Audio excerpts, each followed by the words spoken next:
د کابل کندهار د لویې لارې د جوړېدو چارې په څو ولایتونو کې جریان لري. د میدان وردګ ولایت د دوراني سیمې څخه تر غزني ښار پورې د 8 کیلومتره سړک د جوړېدو چارې لا تر اوسه هم په لومړنیو پړاوونو کې دي. اوس مهال د میدان وردګ ولایت د بیلابیلو سیمو د ویجاړ شویو پلچکونو د جوړېدو کار جریان لري.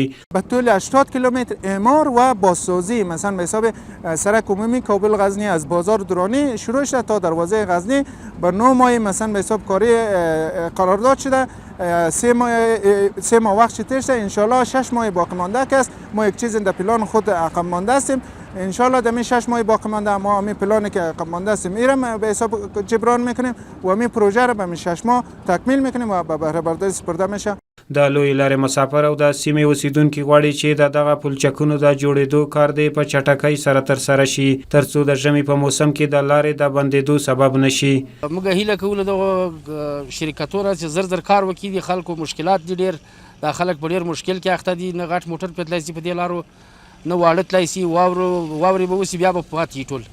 نو کوشش دې وکوي چې دا کار زر زر خلاص کړي. اسلامي امارات هم دا غوښتنه کوي چې په دغه باندې لږ تاکید وکوي چې دا کار زر زر خلاص کړي.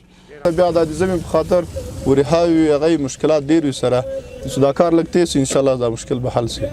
دغه پلچکونو د جوړولو ساختماني انجینران وایي چې تر راتلونکو 15 ورځو به د هغه پلچکونو د جوړېدو چارې بشپړې شي چې اوس مهال تر کار لاندې دي او د نورو پلچکونو د جوړېدو کارونه به په پسرلي موسم کې پیل شي.